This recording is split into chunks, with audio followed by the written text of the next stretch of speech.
you guys, Flickers of Fear time, doing another movie review. This is really interesting because I remember this is called A Ghost Story, and it came out in 2017, and it's from A24. So I remember there being kind of a lot of critical buzz about this one, like back when it came out. And right around that time, I was kind of like, oh, I got to put that on my list. I got to see that because it sounded kind of cool, like the concept of it. And then I sort of forgot about it. And then a couple weeks ago, when I did my review, I think it was I Am the Pretty Thing That Lives in the House. And on the comments of that review, one of our listeners, it might have been Tammy, now that I'm thinking about it, said, oh, you should watch A Ghost Story from 2017. It's still on Netflix. And, if you like I Am the Pretty Thing, this is like right up your alley. So I was like, oh yeah, shit, I've been wanting to see that, and I totally forgot about it. So I went to Netflix and watched it. Now this movie, this is like, okay, so it's A24. So like I said, if you're not down with the whole A24 arty elevated horror, whatever you want to call it, then stay way the hell away, because this is a really, really arty movie. It's not really even a horror movie. It's kind of like a paranormal drama, like existential crisis kind of movie. It is legitimately one of the saddest movies that I've ever seen, but you really have to get on the vibe of this movie or you're just gonna be like, fuck this. It's like, you know what I mean? Because I kind of feel like this is a real divisive type of thing where it's like, if you don't like, some people are just going to think it's like really boring or it's really pretentious or something like that. And I can see that. Those are legitimate criticisms. But to be honest with you, it's like, if you just kind of like sit and just let this movie sort of work its magic on you, it's legitimately, it was just like so haunting, you know what I mean? And it's like, and I watched it like several days ago and I'm still like thinking about it. It's just really like crawls under your skin. Like it takes a long time to get going, and I'll kind of get into that in a minute because there's some scenes that I think because I think it premiered at Sundance and then it played like at some festivals and stuff. It was a very, very limited theatrical release. And I feel like during some of the scenes, like some people are like, oh my God, and just like got up and walked out. So I can see that, but you really have to just kind of let this one do what it's going to do. You know what I mean? And I don't know. It just really, really got to me. You know what I mean? It just had some kind of like weird emotional kind of, I don't know. It just made me feel a certain kind of way. I feel like a lot of people that, I've read some other reviews of it and a lot of people seem to have that. It's really, really sad. You know what I mean? It's just a really, really sad movie. So this was directed by David Lowery. Now, this was the movie that he made after, I guess he made the live action Pete's Dragon for Disney, which I actually hadn't seen because I used to love the, partially animated Pete's Dragon from back in the 70s or whenever the hell that came out. But I heard it was really good, but I haven't seen it, so I can't comment. But this was a movie that he made for almost no money. And they just shot it like in a couple of days, like in this house that they were going to demolish. So they were basically kind of like, sure, you can film in this house for free. So it's a very, very small, very, very independent, production, which I thought was really cool, especially for somebody that's, making movies for Disney, obviously. So kind of a mover and a shaker, if you want to call it that, is still wants to do these like really small, intimate sort of projects, which I think is really awesome. So I guess the idea for this, David Lowery said, because he wrote this as well, was he's like, I got the idea. He's like, I really, really like the image of the ghost, like the old school, like Halloween costume ghost with just like a sheet with eye holes cut out. And he's like, and I liked the idea of taking something like that was kind of like funny or silly or childish or something and kind of putting it in a context where it was like a lot more serious. So he had that idea. And then he said, I had this other idea because him and his wife, I guess, they had an argument about wanting, like, I guess she wanted to move back to Texas and he didn't want to because he'd become attached to wherever they lived. And so he kind of got to thinking about people's attachments to the places where they live and, kind of being stuck in one place. So he kind of fused these two images together, or these two ideas together, and came up with the idea for A Ghost Story. Now, this is a movie that it's very, very low on dialogue. There's hardly any dialogue in it. There's kind of one scene in the middle that's kind of like almost like an expository type of scene. Other than that, the dialogue is very, very, very minimal. So much like I Am the Pretty Thing, this is sort of comparable, I guess, although that one was more a straight up horror, like, you know, a creepy ghost story, whereas this one is more like a drama, but with some supernatural elements to it. Like, supernatural elements are in there to sort of make statements about bigger themes, you know, about loss and grief and about time passing and people with unfinished business, like people who die with unfinished business, things of that nature. So this is kind of like, for such a small movie, it really has just these big ideas going on. So like I said, so some people might think it's pretentious. I did not find it pretentious, but I can see how some people would. And like I said, that's a completely legitimate criticism if that's how you're coming at it. But I didn't find it pretentious at all. So the setup is Casey Affleck and Rooney Mara play a couple. They're married or boyfriend, girlfriend, doesn't really matter. They are never named. I think in the credits, they're just called C and M, but it doesn't really matter what their names are. So he's a musician and she has some other kind of job, like, you know, outside of the house. They live in this house. I guess there's some argument at the beginning, like not big screeching arguments or anything, but there's a lot of tension in the relationship at the beginning of the movie because much like the real life argument between David Lowery and his wife, one of them wants to move from this house and the husband really doesn't want to because he's become very attached to this place. It has history here, blah, blah, blah. So he doesn't want to move, but they're having like kind of tension about moving. Now, he finally decides to, you know, make his wife, girlfriend, whoever happy. And he's just like, okay, finally we can move, like this one particular night. This same night, they're in bed sleeping and they hear something out in the living room. It sounded like something like fell onto the piano keys. And this piano, you find out later, has been in this house for like a really long time. And, you know, it kind of has some significance. But so it sounds like something fell on the piano, but they go out and there's nothing there. And then after which there's kind of a shot, they don't find anything. There's nobody in the house. So they get back in bed and then there's a really long shot. I think it's like 2 or 3 minutes of them just kind of like snuggling up in the bed. And I think, like I said, there's a lot of shots like this in like the first quarter of the movie, which I think really tried a lot of people's patience. But the thing about it, I think he was trying to, because I forgot to mention too, but this is also shot in like that kind of square, what is it, like 1.33 to 1 aspect ratio. So it almost, and with rounded edges, so it almost kind of looks like old school home movies. And it also kind of like, it's not shot like that, but just that aspect ratio gives it that sort of vibe. And it's also kind of like, much like Robert Eggers did with The Lighthouse, where it just seemed like he was trying to convey like a sense of like confinement or being like trapped in a box type of thing, because that's, again, another theme of this movie. But yeah, that and the whole home movie thing like really kind of gives it, it almost kind of gives it a vibe as you're like watching it, like it's someone's home movies that you're like just stumbled across that you're not like supposed to be watching, even though, like I said, it's not, you know, it's not like aged or not supposed to look like a home movie or found footage or anything like that. But that aspect ratio like gives it that kind of vibe, which gives it another sort of layer, I guess. So yeah, so there's this really big long shot of them just like kind of laying and cuddling in bed together. Like I said, I think it's about 2 or 3 minutes, which, like I said, it doesn't sound like a long time, but in filmmaking terms, that's a very, very long time to like hold a shot. But there are some shots like this in the movie, but I think what he's trying to convey is almost kind of like someone is always watching them. So it's almost kind of like gives a vibe of somebody just always constantly watching them. And like I said, it will come back around where it turns out that someone is kind of watching them. So, you know, so there's that kind of whole thing too. So the morning after this incident, the husband, C, is killed in a car accident.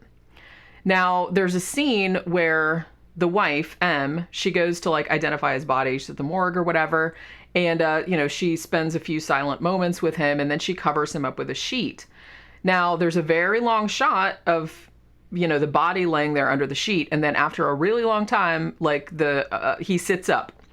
So he's just kind of under the sheet and he's going through the halls of the hospital and no one sees him. So he's a ghost now, but like I said, he looks like a traditional like Halloween type ghost with like, he's just wearing a sheet with black holes for eyes. So he goes down the hall of the hospital and like this kind of lighted door like opens up in the wall, which you're assuming is supposed to be like heaven or the afterlife or whatever. And he kind of looks at it, but he doesn't go. He turns and like keeps going on through the hospital. So the door closes back up. And at this point, the ghost, like C is now a ghost, and he goes back to the house that he shared with his wife and basically just kind of stays there. So he's essentially watching his wife go through the process of grieving him. And again, probably the most infamous, notorious, I don't know what kind of thing I want to call it, but the scene in this that a lot of people walked out on, there is a legitimately 5-minute long scene of Rooney Mara sitting on her kitchen floor crying and eating an entire pie. Okay, so I'm just, while the ghost like watches her, because she doesn't see him obviously, but he's like standing there watching her, and it's legitimately 5 minutes long. So like I said, if that's gonna, but there, it's in there for a reason. It's almost kind of like, I saw kind of this one breakdown of it where somebody is saying, you know, the ghost is on the other side and then she's kind of here in the foreground, but you're kind of the same distance away from her as the ghost is. So the ghost is watching her from this side and you're watching her from this side. You're basically just watching her go through this grieving process. And like I said, I think there's kind of a whole thing too about the meaning of life. Like, is life meaningful? Is it meaningless? You know, is the only meaning like the meaning that we give it, and things like that. So little moments like this of just her sitting on the floor for 5 minutes, like eating a pie with like snot dripping out of her nose, it's just kind of like, it's almost kind of like making you sit through like the grieving process with her, even though it's only like 5 minutes long. So after this point, I guess like from his point of view, from the ghost's point of view, time starts to move kind of like faster. So, you know, she gets over the grieving process. She ends up moving out of the house. And then, so the house is empty for a little while. Then another family moves in, and they don't speak English. It's a single mother and her 2 kids, and they just speak Spanish. And actually, I had the closed captioning on because I'm deaf as shit, so I put it on for every movie. But they actually didn't close caption the Spanish, because I think they wanted to show that he's like remaining in this house, and now his wife is gone, and now there's this family and he doesn't know who they are, and he can't understand anything that they're saying. So it's kind of like this whole thing where it's kind of, it's just more isolating for him. And also it's interesting too, because one time he looks out the window of his house and there is another comparable ghost in the house next door, and they kind of like wave to each other and like they speak telepathically, which I thought was like super funny. I don't know. I just thought that was really fun. Like a nice little subtle humor in there. Like that the closed captioning says no audio telepathically. And then it says, and then he's like, hi, how are you? And then like the other ghost is like, I'm waiting for someone. You know, I thought maybe, you know, and it's just like this kind of sad thing. So it's like these ghosts and they're just like stuck in these houses, just like waiting for, you know, the living people that they love to come back, I guess, is like I said. So that's kind of the sad thing. So at some point with this family in here, the kids they don't see him, but they kind of like sense that he's in the house, and it's kind of freaking him out. And so at one point he gets so angry and frustrated that he starts doing like poltergeisty shit, like big time. Like he just like starts throwing dishes around and everything like that. At which point this family is like, yeah, fuck this, we're out. And they move out. And then after that, there's another, they don't really go into like, oh, more people moved in, but there's like a house party. So there's like a whole bunch of people. They're kind of like hipster type people. And at this point, there's a scene where there's this one guy, and it's just like this really long scene. I think 5 minutes, 8 minutes, something like that. And he just has this really long kind of existential thing about, do people's lives have meaning? Because everything you create is just going to be like destroyed. And it's like, even if it's not destroyed, he's like, you know, even like, you know, Beethoven's Ninth Symphony, which people still remember like hundreds of years later, but he's like, you know, even if people do remember something that you did, like a book that you wrote or a song that you wrote or something like that, you know, eventually the universe is going to die. There's going to be like, you know, the big crunch, everything's going to come down into a singularity and stuff like that. So does it really matter? So it's just kind of like this funny, he's very like mansplaining and stuff. And I think it's like really funny because he's kind of talking about, he's not really saying that there's not an afterlife, but he's just saying that kind of everything is meaningless. And meanwhile, there's, unbeknownst to everybody, there's like an actual ghost like standing over there like listening to it, which I think is really funny. So then it goes on even more where, so the house at this point, like I said, they don't really say like how long it goes because he's a ghost and, you know, it doesn't, time doesn't work the same for him. So he's still in the house. The house is, you know, derelict. Now there's nobody in it. It's all falling apart and everything like that. And he's still kind of there. And I forgot to mention too, that one of the things, they kind of established this at the very beginning of the movie, but his wife once said that everywhere that she'd ever lived she had a habit of, she would like write something on a little note, like to herself. She's like, it was usually just part of a poem or a little verse or something like that. And she would fold it up and she would hide it somewhere in the house so like no one would find it, so that she would always know it was there, like just in case I ever came back and there'd be like that little piece of me that was left there. So she actually did that before she left this house, like after her husband died. So the ghost has been in the house, like trying to get this little piece of paper like out of the wall, because she like stuck it like in the wall and then like kind of painted over it. So it's kind of like a bitch for him to get it out. So he's kind of like been picking around at it for however long. Because like I said, it's long enough that the house, went through a couple families living in it and then became completely derelict. So it's obviously been several years. So he's trying to pick it out. And then all of a sudden, like, the house gets torn down, like a bulldozer comes through and tears the house down. And so he's just kind of stuck, like standing there in the middle of this rubble, at which point he looks over at the other ghost that's next door, and that house is also rubble. And the other ghost finally says, I guess they're not coming back. And then poof, like the sheet stays there, but whatever was underneath, like animating the sheet, has disappeared. So you're led to assume that the ghost was waiting for somebody. They never showed up. They finally realized that this person's never gonna, so they decided to move on. But C, the ghost, he doesn't want to do that, because I guess he's still got some unfinished business.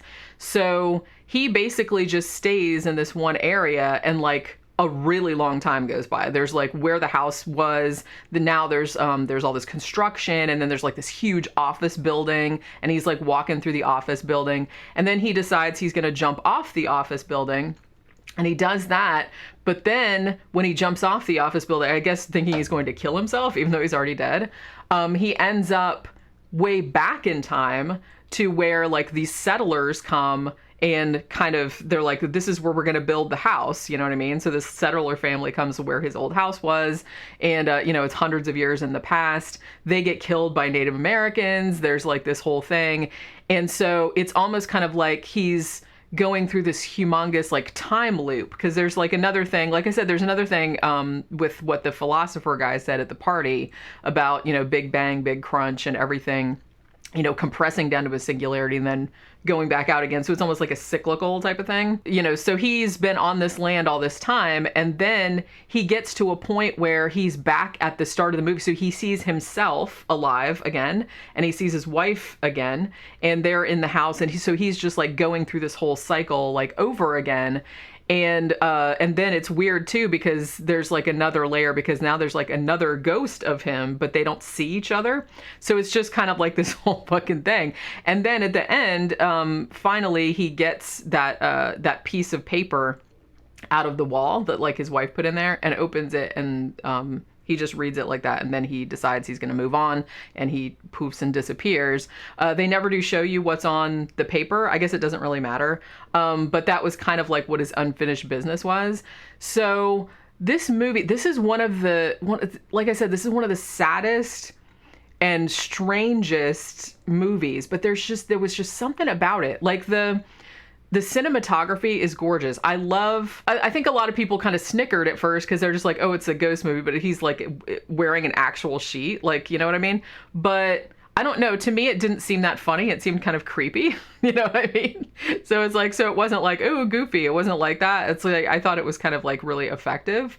So just him walking through these vast landscapes, and just the loneliness that you can, and obviously like, the actor that's underneath it, sometimes it's Casey Affleck, sometimes it's somebody else. So just kind of like the stillness, and like the fact of him just like walking through these vast landscapes, or just like standing in the rubble of his old house, and just it just, everything felt so lonely, because it's like there was no way he could connect with anything. He was just like standing there, stuck, just like the aspect ratio, suggested, and he couldn't move on because he felt like he had something left to do or left to say.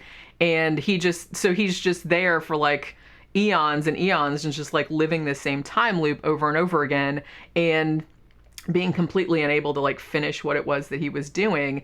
And there was just something really, really sad about it. So if that sounds like something that sounds like because like I said, it's not a horror movie. I don't want to say that. You have to be really, really patient with it. It's a beautiful looking movie. Like the cinematography is gorgeous. It's a very measured, it's very deliberate. it's very still. There's a lot of silence. There's a lot of really, really long shots of various things. But in a way, it almost kind of like, so, but if you get through that, which is like the first quarter of the movie, it almost has like this really eerie, like hypnotic kind of power to it, because it really does make you think about, you know, the meaning of your life. It's like in the grand scheme of things, in the weirdest way. And it's just so strange that a movie this small and this intimate, of this small of a budget, could tackle these huge ideas with just these very simple visuals and just very simple idea of just like a dude in a sheet.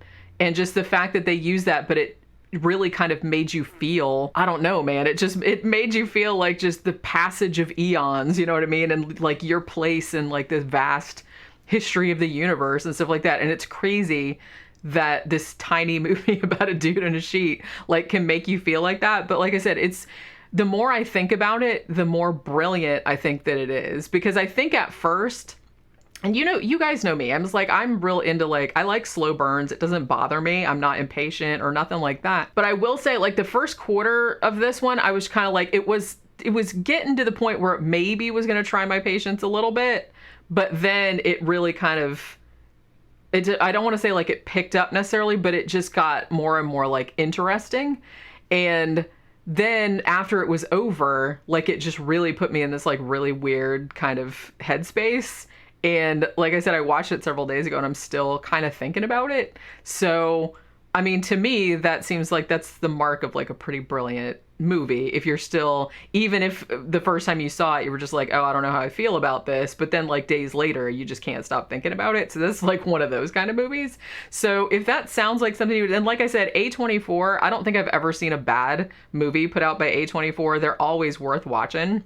And this one is definitely worth watching, but only if you're kind of gonna give it sort of your undivided attention, if you're just kind of gonna let it take you on a journey, I guess. If, like I said, it's not a horror movie, it's not, there's no action, there's very little dialogue. It's mostly just like a beautiful visual, poetic, sort of meditative type of movie. So if that sounds like something that you would like and you haven't seen it yet, then I would definitely recommend it and tell me what you thought about it. It's on Netflix still as of this recording. So go check it out and tell me what you thought about it down in the comments. And I will see you guys on the next Flickers of Fear. See you later.